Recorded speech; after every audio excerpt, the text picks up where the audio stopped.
Her mom staged a fake surprise with a hired photographer standing by, just to steal the spotlight at her own daughter's gender reveal. Minecraft's going. Let's get into it.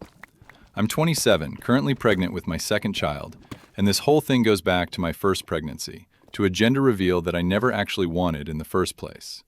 My mom begged me to let her throw it, calling almost every day that week to make her case, sending photo examples of reveals she'd seen online that she thought captured exactly the vibe she was picturing for mine. I wanted something small, so I agreed, but only on the condition that it stayed small. Immediate family only, backyard vibes, nothing elaborate. That's the exact deal we made, the two of us, sitting at her kitchen table going over it together before I said yes. She ignored every part of that agreement almost immediately. Instead of the quiet backyard thing we'd talked about, she turned it into a full event with over 40 people, some of them I didn't even know personally. People from her side of extended family and her book club, and I'm honestly not sure where else. She hired an actual photographer. She had pink and blue smoke cannons set up like it was a stage production. The kind of setup that takes real planning and real money, not something you throw together last minute if you're genuinely trying to keep something small. None of it was what I asked for. And none of it was what we'd agreed to that day at her kitchen table. And looking back, I think the scale of it should have told me everything I needed to know before the day even started. That whatever I'd said yes to in that kitchen had already stopped being the actual plan the moment she started making calls. Then it got worse. At some point during the event, she staged a fake moment specifically to make herself the center of attention, pretending she'd accidentally let the gender slip early, gasping, covering her mouth, the whole performance, complete with a photographer already positioned and ready to capture it, which is honestly the detail that makes it hardest for me to write off as some spontaneous, in-the-moment lapse. Spontaneous doesn't come with a photographer pre-positioned for the shot. She hadn't actually slipped anything. It was staged, for photos, so that she could be the emotional centerpiece of a moment that was supposed to be about my child, not about her. And I've seen the photos since, printed out, framed even, sitting on a shelf in her living room, right next to photos of my son as a baby and photos from her own wedding decades ago, her face mid-gasp, hand over her mouth, everyone around her reacting to a moment that never actually happened the way it looks like it happened. The whole thing left me feeling exposed and unheard in my own life event.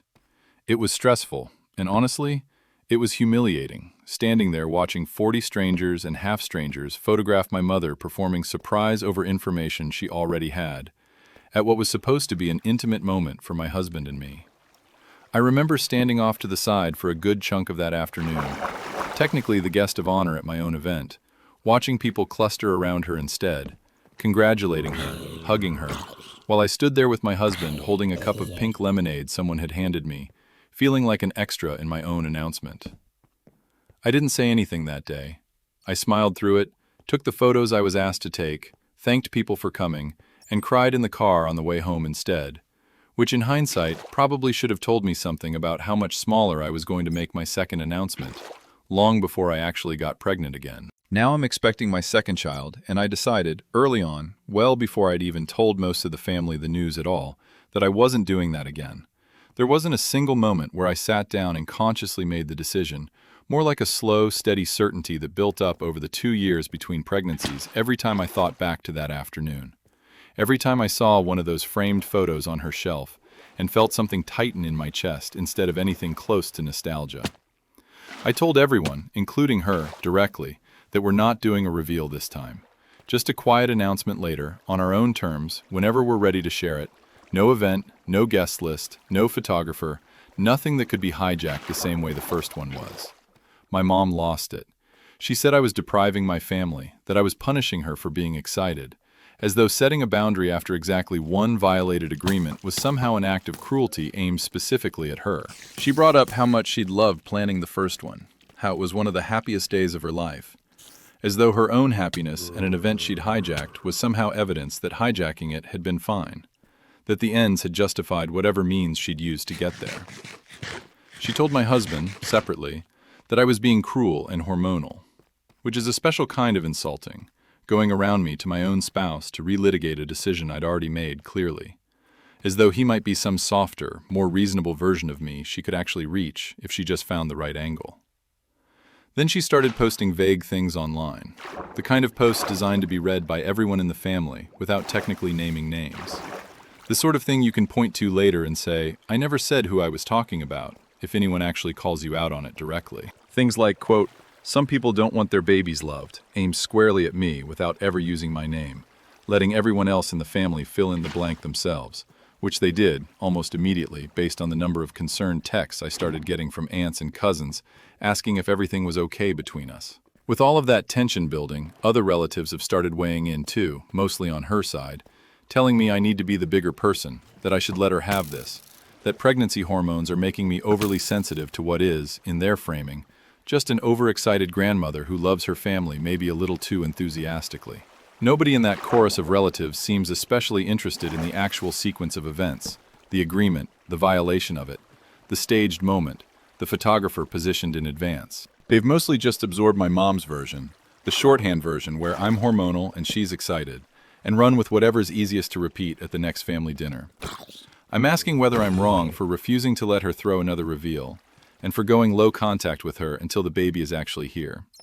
I posted this online, honestly just needing to hear from people who weren't already tangled up in my family's specific dynamics.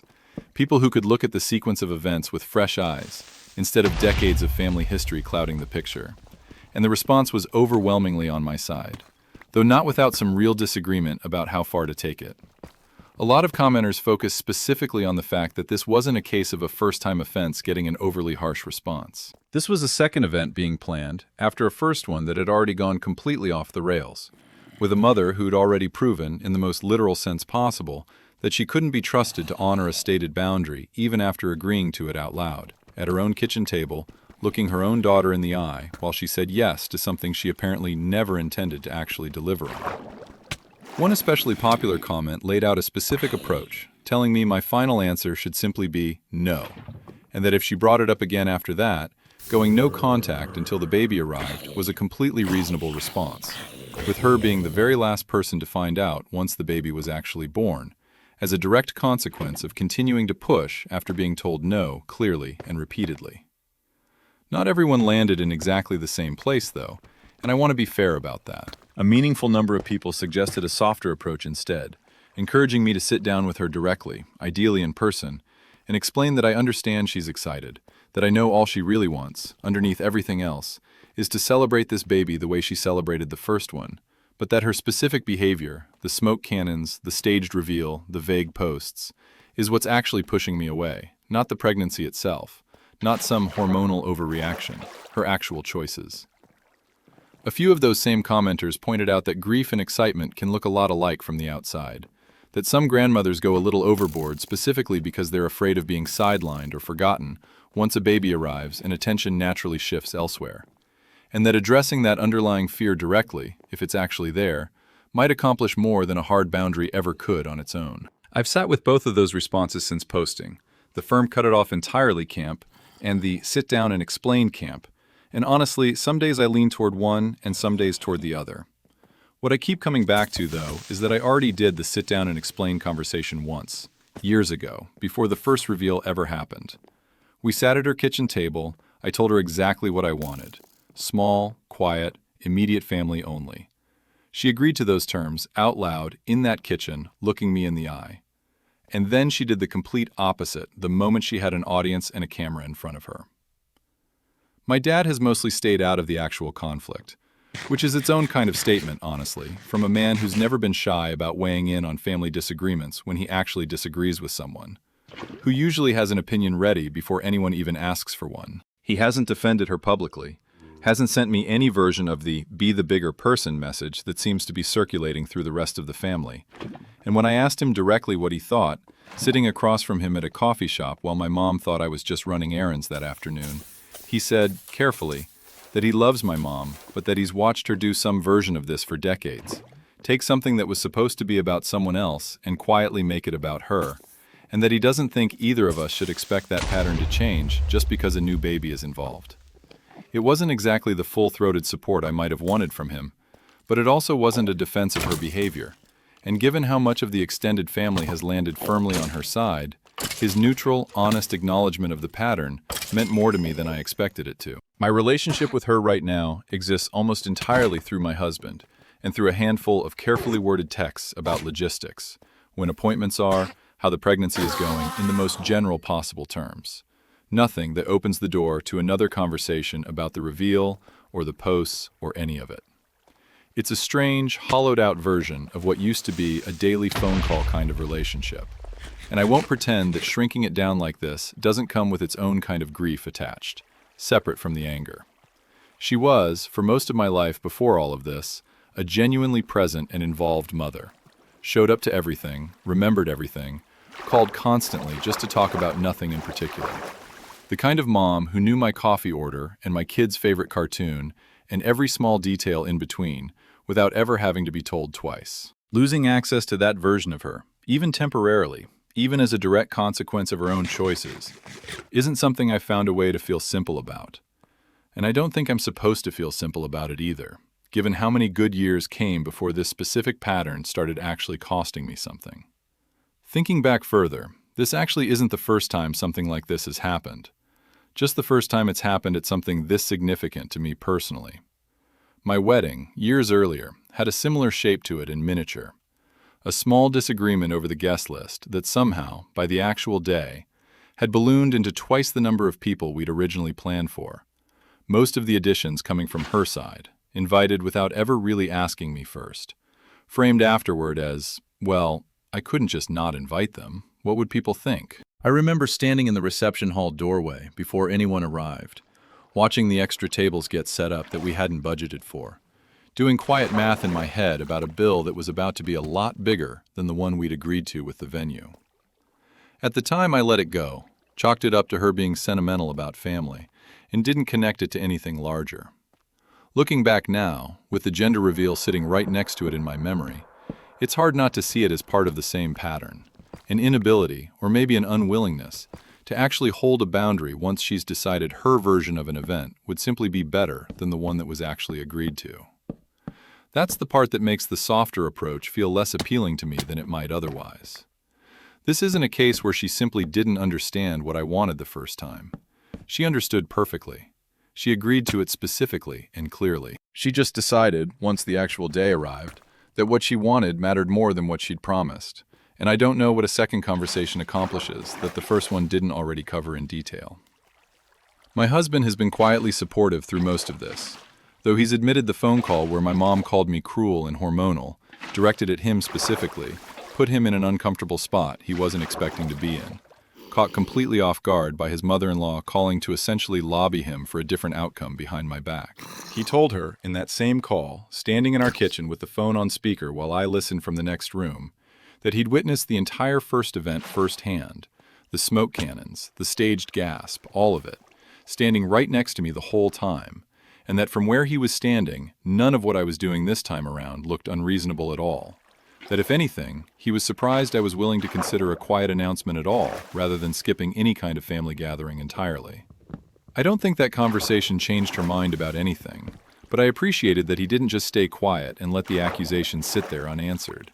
That he was willing to be a witness to what actually happened, rather than letting the story get rewritten into something more flattering to her the way it seemed to be doing in every retelling among the extended family. The vague social media posts have continued sporadically since all of this started. Always just oblique enough that she could deny they're about me specifically if directly confronted.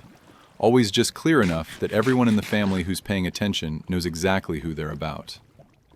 There was one, maybe 3 weeks after the initial fight, about how some people forget where they came from once they think they know better. Posted the same afternoon I'd turned down an invitation to a family barbecue, specifically to avoid a confrontation in front of everyone. Timing that felt a little too precise to be coincidental. Though I have no real way to prove that beyond my own suspicion. I've stopped responding to them entirely. Stopped even acknowledging I've seen them. Mostly because engaging with that particular format of conflict, the passive-aggressive public post instead of the direct private conversation, only ever seems to reward the behavior with more attention, more screenshots circulating in the family group chat, more relatives reaching out to ask if I've seen the latest one.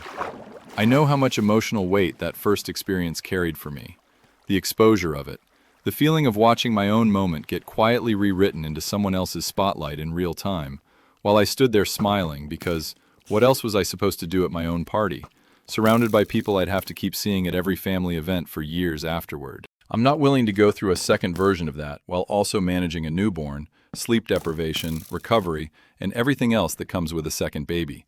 All of it already demanding enough without adding a repeat performance of the exact dynamic that left me crying in a car the last time around.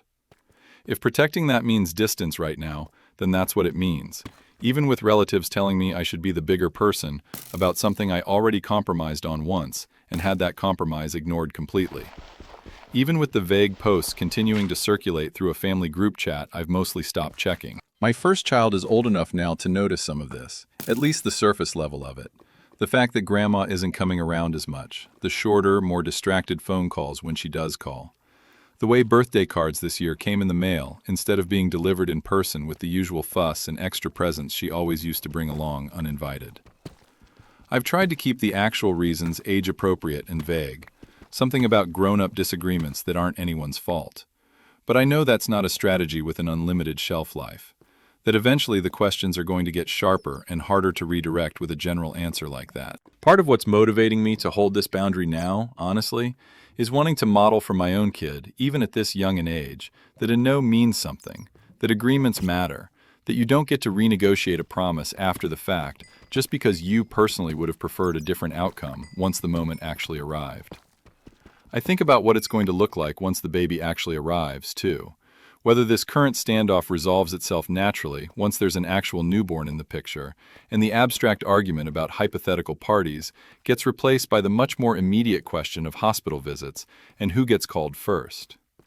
Some part of me hopes it does soften things, that meeting her grandchild in person knocks loose whatever's currently making this feel like such an entrenched standoff. Another part of me suspects the underlying pattern will just resurface in a new form. A disagreement about visits instead of parties, about holidays instead of reveals. The same basic dynamic wearing a different outfit, showing up next as an argument about who gets to be in the delivery room, or whose house Christmas happens at, or some other seemingly small logistical question that somehow always ends up being about whose preferences actually get to count. There's a practical dimension to all of this too that I don't see discussed much in the comments, since most people are focused on the emotional side of the standoff. My mom has always been the default backup childcare option, the person we called when daycare was closed or our son was too sick to go in and one of us couldn't take the day off work. Someone we genuinely never had to think twice about calling before all of this happened. That entire arrangement is currently on pause, along with everything else, which means my husband and I have had to start building an actual backup plan from scratch. A neighbor, a paid sitter service, a coworker with a flexible schedule who's offered to help in a pinch. None of it as reliable or as free as Grandma 20 minutes away used to be. We've spent more evenings than I'd like to admit sitting at our own kitchen table, going through a spreadsheet of sitter rates and neighbor availability, trying to reconstruct with money and scheduling apps what used to just be a phone call and a hug at the front door. I mention this not because it changes anything about the actual boundary, but because I think people sometimes assume standing your ground with family costs nothing except some uncomfortable holidays, when in reality it can quietly restructure a dozen small logistics of daily life that you never fully appreciated until they were gone. There's a part of this I don't say out loud very often, even in the online post, which is that some of what scares me isn't really about her at all. It's about what kind of grandmother and what kind of mother I already was to my first. I might become myself someday if I don't actually name this pattern now, while I still have the chance to.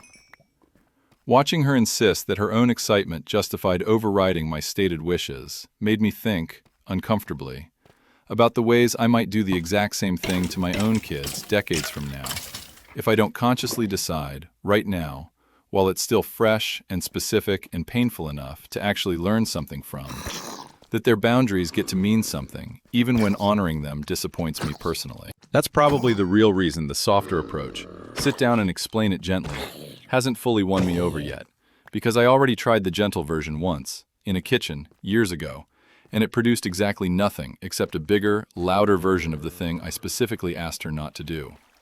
A couple of close friends who've heard the whole saga, the wedding guest list, the first reveal, all of it laid out in order over one particularly long dinner where I finally connected all the dots out loud for the first time myself, have both independently used almost the same word to describe the pattern: exhausting.